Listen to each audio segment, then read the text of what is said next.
अच्छा जुबैर साहब, मुझे ये बताएं सर, जो हॉर्स ट्रेडिंग है उसके इल्जामात नून लीग पर लगाए जा रहे हैं, जिस तरह से राजा रियाज की स्टेटमेंट है, इस पर आप क्या कहेंगे? राजा रियाज की स्टेटमेंट क्या है? सर राजा उन्होंने रियाज कहा ने है कि मुस्लिम लीग नवाज मजीद लोगों को अकोमोडेट नहीं कर सकती थी और मुझे टिकट भी मुस्लिम लीग नवाज ने देना है, लिहाजा जाहिर है एक तासुर तो बन रहा है कि आप लोगों ये ने कमाल हॉर्स है, ये ट्रेडिंग। पाकिस्तान में नई इस्तिलाह आई है कि हॉर्स ट्रेडिंग।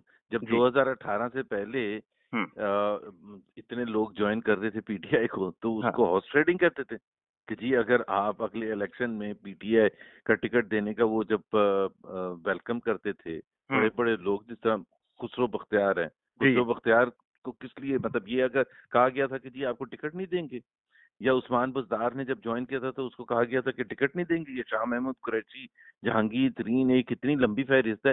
पीटीआई तो थी नए लोगों की पार्टी, दूसरी पार्टी से लोगों को लेके आया था, जुबैदा जलाल, शेख रशीद तो खैर अपनी पार्टी के हैं, चलो वो गलत एग्जाम्पल है। तो एक तो हॉर्स ट्रेडिंग, प्लीज इसको हॉर्स ट्रेडिंग को रीडिफाइन कर दिया है। एक पॉलिटिशियन है पाकिस्तान में, या तो उमर अयूब की एग्जाम्पल ले लें।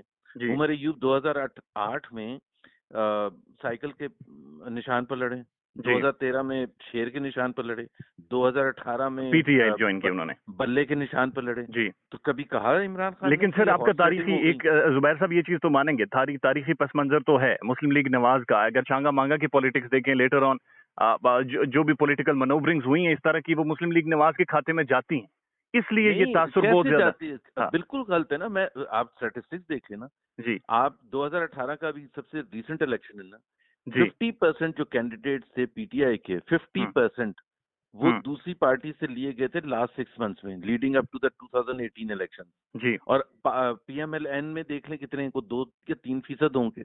हम्म। तो ये कहना कि जी ये ये छांगा मांगा की सियासत, एक तो एक 25 साल 30 साल पुराने केस अगर लेके आते। हम्म। पहली बात ये कि पाकिस्तान में जब ये 2018 का भी मैं आपको बता देता हम्म। हूँ, जगह जो भी हो, 2018 का इलेक्शन जब हो गया था हम्म। और वोट ऑफ कॉन्फिडेंस जब असेंबली कॉल नहीं हुई थी, तो जी। पीटीआई की तमाम एमएनए कहाँ ठहरे हुए थे? पूरा मैरियट और सरीना होटल भरा हुआ था, उधर हम्म। उनको ठहराया था और कहीं नहीं ठहराया था, और मैनेज किया जाता था। तो ये तो आप, you want to hold back, you want to ensure. हमारे पास तो एक नेचुरल जगह थी, वो जो एमएनए पार्लियामेंट लॉजिक। जहाँ पार्लियामेंट लॉजेस हैं, वहां जब पुलिस ने धावा बोला, तो हम्म। जाहिर सी बात है वो हर एमएनए को अपना ख्याल तो करना पड़ता है। तो जहां आप ये कह सकते हैं कि जी कभी हाँ सब साइन कर लें बैठ के, क्या हम्म। आप नहीं लेंगे? अभी आज से 1 महीना पहले 4 या 6 एमपीए से बुज़दार साहब मिले, पहले पीएमएलएन के, फिर इमरान खान मिले। और बड़ा वो कह रहे थे कि ये इनका कितना अच्छा ये थिंकिंग है कि जी ये इमरान जुबैर खान की साहब लीडरशिप असल में पर है। इस हमाम में जाते हैं तो सारे नंगे हैं, इसमें कोई शक नहीं है, लेकिन मुझे ये बताएं पाकिस्तान की पॉलिटिक्स में सर फेयर प्ले क्यों नहीं है? कौन सा फेयर मोहम्मद प्ले भाई? एक सर एक जी। प्लीज, दुनिया में कोई ऐसी जगह नहीं है हाँ। जहां आप पर ये कदगन लगी हो कि जी आप एक दफा जब पॉलिटिकल पार्टी ज्वाइन कर ले तो आप चेंज नहीं कर सकते। नहीं जुबैर साहब क्या? मुझे ये बताएं ना, शायद खान अब्बासी साहब ये कह रहे हैं कि एस्टेब्लिशमेंट के बगैर नो कॉन्फिडेंस मोशन कामयाब नहीं हो सकती। मियां नवाज शरीफ का ये नारा था जीटी रोड से रात जाते हुए कि जनाब अब वोट को हम इज्जत देंगे, अब इनके साथ डील नहीं हो सकती। मरियम भी यही बात करते रही हैं। फाइनली वाई आप लोग इतना ज्यादा नो कॉन्फिडेंस मोशन को प्रेस कर रहे हैं जबकि सिर्फ 1 साल बाकी है? एस्टेब्लिशमेंट क्या पीछे है जो शायद खान अब्बासी साहब ने कहा? एक तो एस्टेब्लिशमेंट पीछे नहीं है, मैं एक तो वजाहत कर दूं। जब हमें तो पहले दिन से शदीद इख्तिलाफ था इस हुकूमत पर, कि जी किस तरह से ये लाई गई है और किसने इनको लाई है? बैठाया। एक सेकंड पहले मैं बात कर लूं। तो पूरा सब कुछ हो गया था ना। जी। उसके बाद तो हम चाहते थे कि ये जल्दी से जल्दी निकले, लेकिन हमने कोई पीडीएम कब बनी थी? 2020 के सितंबर में बनी थी, 1.5 साल हो गया उसको बने हुए। जी।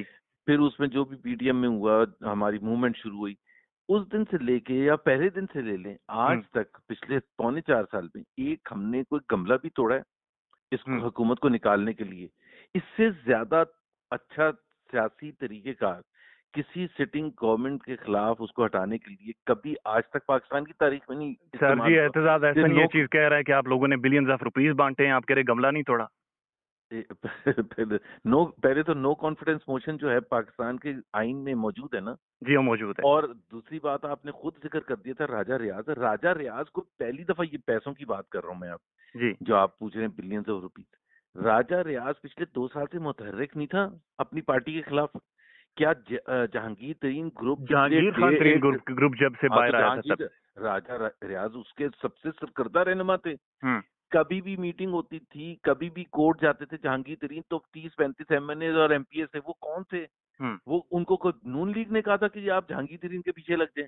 हमने तो नहीं कहा था, हमें तो, हमारे साथ तो कोई कांटेक्ट ही नहीं था। तो सर आप क्यों नहीं था? किसी आपके आपके जो लीडर्स हैं, जो टॉप टियर है, वो तो मुलाकातें करती फिर रही है जहांगीर खान तरीन के साथ। नहीं why you are accommodating Jahangir Khan Tareen and Aleem Khan, जब ये करप्ट लोग हैं, जस्टिफाइड हो गए, जस्टिफाइड सर्टिफाइड करप्ट हैं तो? नहीं, पहली बात तो ये है कि ये कोई आप कह रहे हैं मीटिंग कर रहे हैं, वो तो आजकल मीटिंग हो रही है ना।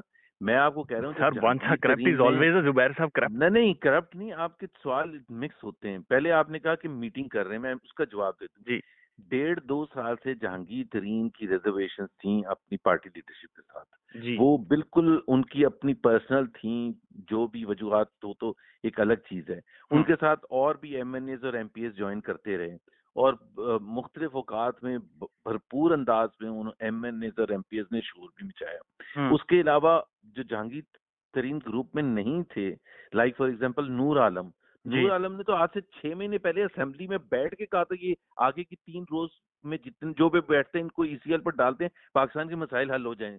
हमारा तो कोई कांटेक्ट नहीं था, हमने कहा था ये तकरीर करने के लिए। सो प्लीज अंडरस्टैंड करें कि ये जो बहुत सी चीजें होती हैं, उसको नेचुरल प्रोसेस में, जब इमरान खान, जाहिर सी बात है, अपने जो एमएनए और एमपीएस को खुश नहीं, और हमारे से क्या पूछ रहे हैं, मुझे एक ला के बता दें कि जो उस्मान बुज़दार की तारीफें करता हो।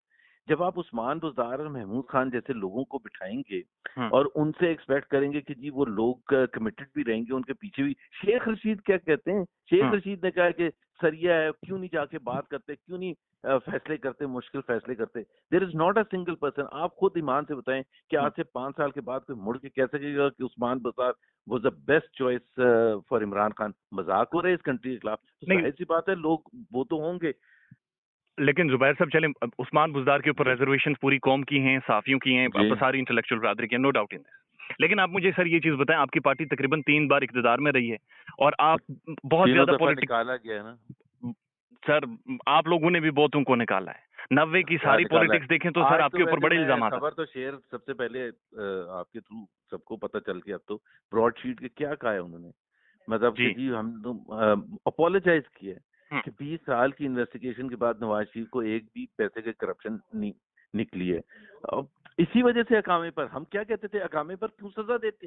कभी दुनिया में अकामा क्या होता है? जैसे ब्रिटिश वीजा है 10 साल का, जैसे यूएस वीजा होता है 5 साल का, उस तरह से यूएई का एक वीजा है, उस और पर जुबैर साहब करते थे खुदा का जी। वास्ता है सर, क्या जी बात कर रहे हैं? ये कैसे मैं आप इस चीज को जस्टिफाइड कर रहे हैं कि एक मुल्क का वजीर आजम, एक न्यूक्लियर स्टेट का वजीर आजम, वो अकामा लिया हुआ और आप कह रहे हैं is it as simple?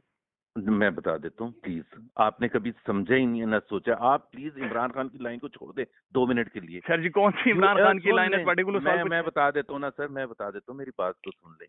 UAE में बात सुने, आप एक ऐसे शख्स से बात कर रहे हैं वो विद फुल नॉलेज बात कर रहे जी जी। हैं। यूएई ने एक प्रोसेस शुरू किया था ताकि लोगों को, इन्वेस्टर्स को और दूसरे लोगों को इनकरेज करने के लिए, जो वहां जाते हैं उनको लेना पड़ता है, जिसको अकामा कहते हैं, जो वहां अलाउ करता है आपको काम करने के लिए। जी। दूसरा ऑप्शन उन लोगों के लिए था जो रेगुलरली विजिट करते हैं, तो हर दफा बजाय कि आप वीजा लें, और ये बहुत से बिजनेसमैन ने, बहुत से पाकिस्तानी, इंडियंस और दूसरे लोगों ने लिया था टू फैसिलिटेट कि एक दफा आपने लिया हुआ, you don't have to work. By the way, work registration के लिए एक अलग उसके बाद प्रोसेस होता है। It is simply a facilitation कि आपको हर दफा वीजा नहीं लेना पड़ता। मुझे बता दें उसके अलावा अकामे का क्या काम है और उससे क्या फाइनेंशियल बेनिफिट है? क्या बच्चों वाली बात है भाई? या तो ये ना कि वो आप कहें कि वहां वो उनके बेटे की कंपनी थी, हाँ। उनके बेटे की कंपनी के थ्रू ये हर एक के लिए था। अगर मुझे ऐसी फैसिलिटी होती तो मैं भी ले लेता भाई। जिस तरह मैं ब्रिटिश वीजा लेता हूँ 10 साल का, तो मैं क्यों नहीं लूंगा? एक फैसिलिटी है जो गवर्नमेंट ऑफ यूएई देती है, और बिल्कुल सब चेक करके और सब कुछ जिस तरह बाकी कंट्रीज करती हैं, which allows me to visit as many times without seeking visa each time. इसमें क्या खराबी है? एक इमरान खान ने नैरेटिव बिल्टअप कर दिया, ओ जी वो कामा, वो जी अकामा। क्या हुआ कि उसके थ्रू मनी लॉन्ड्रिंग होती थी? मुझे जरा कोई बैठ के एक्सप्लेन करते कि अकामा ले के कैसे मनी लॉन्ड्रिंग हो सकती है, मतलब उससे क्या है? सर जी आप बेसिकली ये देखें, ये तो इमरान खान ने नैरेटिव बिल्ड किया ही नहीं किया, सुप्रीम कोर्ट की इसके ऊपर जजमेंट है और डिसीजन है। तो प्लीज जी। Please please please please please हाँ, वो डिसीजन की भी बात कर लें जरा, 1 मिनट। लेकिन सर आप फैसला कंटेम्पररी पॉलिटिक्स पे बात कर लेना पिटीशन सर। किस पर थी, पिटीशन किस पर थी? सर और कंटेम्पररी बात सुने, बात सुने, जी। बात सुने, बात सुने। नहीं नहीं, मैं ये इस पर करूंगा जरूर बात। जी। ये नहीं कहा था कि अकामा क्यों है इसलिए उनको डिस्क्वालीफाई किया था। हम्म। ये कहा था कि अकामा की वजह से जो उनका जो नाम था हाँ। कि उन्होंने अपने बेटे की कंपनी से सैलरी क्यों नहीं ली थी, इससे ज्यादा absurd स्टेटमेंट नहीं हो सकती। मैं IBM जो सबसे बड़ी कॉर्पोरेट इन द वर्ल्ड है उसका CFO रह चुका हूँ।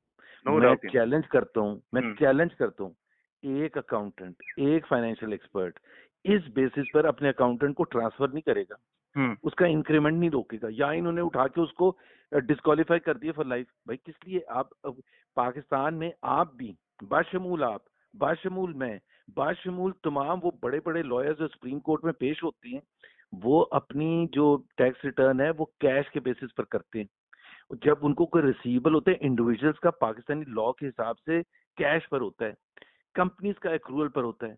इसी वजह से ब्लैक लॉ डिक्शनरी का रेफरेंस दिया गया था, पाकिस्तान के टैक्स लॉ का नहीं जिक्र किया गया था। फैसला आप सुना रहे हैं पाकिस्तान में, जिक्र कर रहे हैं, रेफरेंस दे रहे हैं ब्लैक लॉ डिक्शनरी का कि as per black law dictionary. भाई पाकिस्तान में जो कानून होता है, जो इनकम टैक्स के रूल्स हैं, जो आप अपने वेल्थ स्टेटमेंट और टैक्स रिटर्न फाइल करते हैं, कोई एक मुझे बता दें, अली जफर है ना, इतने बड़े लॉयर हैं, जी जी। बाबर अवान है, कितने बड़े लॉयर हैं, मुझे बता दें कभी उन्होंने जिंदगी में जो जून 30 तक उनको कैश नहीं मिला फॉर सर्विसेज, उन्होंने कभी अपने टैक्स रिटर्न्स में शो किया रिसीवेबल? कभी भी नहीं किया होगा। चलिए जुबैर साहब, एक इसको मुझे इसको लॉयर रूल ऑफ बता दें। लॉ में जी। कंटेस्ट करें ना आप। आपके पास अपील के कितने सारे चांसेस थे जो आपने कौन? गवा अच्छा, दिए। ये चले, बड़ा अच्छा आपने जिक्र कर दिया। पहली तो बात ये है कि Pakistan is signatory to UN conventions. जी उसके हिसाब से every citizen must have the right to appeal. जी। That is why there is a 3 stage process किसी को भी इंसाफ मिलने के लिए। पहले लोअर कोर्ट में होता है, फिर हाई कोर्ट में होता है, फिर सुप्रीम फिर कोर्ट में सुप्रीम होता कोर्ट में है। हो। Supreme court is not a trial court. Appeal होती है सुप्रीम कोर्ट में। जी। जब आप स्टार्ट ही करते हैं 184(3) सुप्रीम कोर्ट में, तो you take away the right of appeal from the person. Pakistan की तारीख में 2-3 केसेस हैं, एक ये हुआ था और एक जहांगीर तरीन का, क्योंकि वो तो उन्होंने बैलेंस ऑफ करना था किसी न किसी तरह से नवाज शरीफ के उसको। तो ये लॉजिक थी। जुबैर साहब चलें, उसके बावजूद भी JIT बनी और आपको मुतादिद चांसेस मिले थे कि जहां पर चीजें एक्सप्लेन की जाती। खैर जुबैर साहब आप तो मुझे हेल्प कर रहे हैं सर मैं आपको हेल्प नहीं कर रहा हूं, मैं सिर्फ ये आपसे पूछना चाह रहा हूं कि आप लोग यानी फिर पुश करेंगे कि ये वजीर आजम भी अपनी आईनी मुद्दत ना पूरी कर सके और ये भी घर जाए। यानी कि हमने 74 साल तारीख में उसूल की सियासत नहीं करनी, हुकूमतें गिराने की सियासत करनी है। नहीं भाई, पाकिस्तान के आइन में लिखा हुआ है नो कॉन्फिडेंस मोशन। जी। पाकिस्तान के आइन में लेकिन पाकिस्तान के लिखा हुआ, लेकिन पाकिस्तान के आइन हाँ। में और वो हम नहीं कर रहे, ना हम कभी सपोर्ट करेंगे। पाकिस्तान के आइन में जुडिशियल तरीके से बाहर निकालने का तरीकेकार नहीं है और वो हम नहीं सपोर्ट कर रहे। पाकिस्तान के आइन में 58(2) था जिसमें 4 या 5 हुकूमतें, जुनेजो साहब की और 2 बेनजीर साहिबा की और एक दफा नवाज शरीफ की हुकूमत गई थी। वो 58(2) जो प्रेसिडेंट यूज करता था और फारिग कर देता था, वो आइन में चेंज कर दिया। तो ऐसे जाती थी हुकूमतें, ऐसे तो कभी गई नहीं थी जैसे अभी जा रही है। नहीं अभी भी तो सर अभी भी देखे ना, अगर बंदे आप उसके तोड़कर सिंध हाउस में बिठा देंगे और वो वहां से सारी चीजें मनूवर हो रही होंगी तो सर में होते हैं, या पंजाब उसमें होते जी, या इंटरकॉन्टिनेंटल में होते हैं, हाँ, या सरीना में होते, उससे क्या फर्क पड़ता है? सर खाकान अब्बासी की स्टेटमेंट के ऊपर आपकी क्या राय है जी, कि बगैर एस्टेब्लिशमेंट की हेल्प के नो कॉन्फिडेंस मोशन कामयाब नहीं हो सकती? मेरा ख्याल है शाहिद खाकान की स्टेटमेंट है। आप शाहिद खाकान से आप जरूर वजाहत पूछिए। आपकी राय क्या है? नहीं, मैंने तो सुनी नहीं है, मैं जब सुनूंगा उनसे बात करके जरूर बात बताऊंगा। लेकिन वो जो आपने प्लीज JIT की बात की थी ना, मैं एक और आपको बता दूं, वो भी ओनली टाइम पाकिस्तान की तारीख में कब सुप्रीम कोर्ट फैसला देते हैं और साथ में कहता है कि JIT बनाओ, और फिर ये कहता है मिठाइयां आपने बांटी थी बाहर निकल कर ना उस वक्त भी। यार उससे उसका जो इंसाफ के तकाजे नहीं पूरे हो जाते कि मिठाइयां बांटी थी या नहीं बांटी थी। मसला ये है कि आप लोगों सर यही तो एक बड़ा डिफरेंस है। आप उसी वक्त बाहर निकलकर सर इस चीज को कंटेस्ट करते कि ये JIT है ही गलत। उस वक्त आप लोग मिठाइयां बांट रहे थे, आप लोग कह रहे थे सारी कि हमारी फतह हो गई है। नहीं, उस देखें, वो बिल्कुल आपकी सही बात है कि उसको डिफरेंट तरीके से हैंडल किया जा सकता था, लेकिन it does not take away the fact कि नैब को सुप्रीम कोर्ट ने आज तक कभी ये नहीं कहा था कि रेफरेंसेस फाइल करे, कभी ये नहीं कहा था कि जी 6 हफ्ते में फाइल करे, कभी ये नहीं कहा था कि जी 6 महीने में फैसला सुनाए, कभी मॉनिटरिंग जज नैब के ऊपर वो नहीं लगाया था, और फिर वो जज था जिसका कॉन्फ्लिक्ट ऑफ इंटरेस्ट है, जो 5 रुकनी बेंच में शामिल था। तो मुझे आप ये बताएं, ये इंसाफ के तकाजे हैं? ये कहाँ हुआ है, कब हुआ है? पाकिस्तान की तारीख में, दुनिया की तारीख में बता दें। और सर जी जुबैर साहब, बदकिस्मती ये है कि इंसाफ के तकाजे ये होते हैं कि आपके हक में फैसला आ जाए वो इंसाफ होता है, आपके खिलाफ फैसला आ जाए वो इंसाफ नहीं होता। नहीं, ये पाकिस्तान की सर एक तारीख रही है, नहीं, और यकीन करें ये एक हकीकत है। और बदकिस्मती ये है कि आज भी पाकिस्तान में डिबेट ये शुरू हुई है कि क्या ये जेन्युइन पॉलिटिकल क्लास सारी पाकिस्तान की हैं या नहीं है, कि जिन्होंने 74 सालों में डेमोक्रेसी को, जमहूरियत को परवान नहीं चढ़ने दिया। एंड अगेन पहली बात तो ये है कि जो आप केसेस की बात कर रहे हैं, जो जुल्फिकार अली भुट्टो का केस आप मानते ना गलत था, जुडिशियल मर्डर, जुडिशरी खुद मान चुकी है जी, मान चुकी है ना। लेकिन क्या आप ये कह सकते हैं कि 77 से लेके जब ज़ियाउल हक आए थे और 88 तक सारे फैसले सुप्रीम कोर्ट गलत देती थी? नहीं, जो देने होते हैं वो देते हैं ना, जब पॉलिटिकली मोटिवेटेड होते हैं। मौलवी तमीजुद्दीन के केस को क्यों रेफर करते हैं आज हम? जी ये तो नहीं था कि सुप्रीम कोर्ट मुसक्कत की जो थी या हाई कोर्ट, वो सारे गलत फैसले देती, या जस्टिस इरशाद ने जो फैसला दिया था, जो मार्शल को जस्टिफाई 2000 में किया था जी, तो क्या उन्होंने कभी कोई सही फैसले? ऑफ कोर्स दिए होंगे सही फैसले। जहां जहां प्रेशर में आके जहां गलत फैसला देना होता है, या आजकल के जो 2017 की जो सुप्रीम कोर्ट थी जिसने ये डिस्क्वालीफाई किया था, तो उन्होंने बड़े अच्छे अच्छे फैसले दिए होंगे, आई एम 100% श्योर। तो आप ये कहते हैं कि जी क्या वो सारे गलत? तो हम कहते ही नहीं। जहां पॉलिटिकल वही तो सर मसला है ना जुबैर साहब, वही तो मसला है। सारे आप गलत कहते ही नहीं, आप कहते हैं ये साढ़े खिलाफ आ गया, ये गलत है। अब देखिए ना, इंपॉर्टेंट बात ये है कि जुडिशरी को जुबैर साहब, जुडिशरी को ठीक करना आप लोगों की जिम्मेदारी थी। और ये जुडिशरी के ऊपर कौन लोग हैं जो प्रेशर डालते हैं जिसकी वजह से मामलात खराब होते हैं? डॉन लीक्स वाला मामला हुआ, आपने क्यों तारिक फातमी और अपने परवेज रशीद साहब को एक झटके में निकाल दिया, और आप लोगों ने उस चीज को बाद में जाकर प्रेस नहीं किया? आप जब अपने इख्तिदार में होते हैं तो आप लोगों की लाइन बड़ी डिफरेंट होती है, जब अपोजिशन में चले जाते हैं आप लोग उसूल की बात करते हैं। अच्छा, पहली बात तो ये है कि एक अच्छा बैट्समैन वो नहीं होता जो हर इनिंग्स में सेंचुरी स्कोर करता है। गलतियां भी होती हैं, कभी 0 पर भी आउट होते हैं, कभी 25 पर भी आउट होते हैं। तो आप जब हमें कहते हैं ना कि आपने थ्रू आउट द हिस्ट्री आपने ये गलत किया, बहुत सी गलतियां हुई और हमें मानना भी चाहिए और उसी से सीख के आगे चलना चाहिए। लेकिन जब हम कहते हैं जमहूरियत की बात करते हैं, तो हम बिल्कुल, आप हमें कह सकते हैं कि जी वहां आपने कॉम्प्रोमाइज कर दिया, फलानी जगह कॉम्प्रोमाइज कर दिया, लेकिन अगर पिछले इतने साल पाकिस्तान मुस्लिम लीग नवाज ना होती तो जमहूरियत का नाम लेने वाला ना होता। हमारी भी तो कंट्रीब्यूशन है, हमारे लोगों ने भी तो सेक्रीफाइस किया ना सर। तो आप लोगों का होना, जुबैर साहब, होना ही जमहूरियत की फतह है। तो बिल्कुल हमें वो गलतियां अपनी माननी चाहिए, कोई डिनाई नहीं कर सकता। और कि जी हमारे से गलतियां नहीं हुई, ये कोई हो ही नहीं सकता जिससे गलतियां ना हो। और पॉलिटिक्स में आप और दूसरी बात ये होती है, जो आपने बातें की हैं, बहुत अच्छी बातें की हैं। मैं सिर्फ आपको ये बता दूं कि पाकिस्तान का एक कॉन्टेक्स्ट है, पाकिस्तान की एक हिस्ट्री है, उसकी वजह से फैसला साजी भी उसको मद्देनजर रख के होती है। इंडिया में शायद उस तरह से फैसला साजी करते हुए वो चीजें कंसिडर नहीं की जाती जो पाकिस्तान में की जाती हैं। पॉलिटिकल मैटर्स की मैं बात कर रहा हूँ कि जी कौन कौन से स्टेक होल्डर्स हैं, या स्वीडन में या जर्मनी में या यूके में।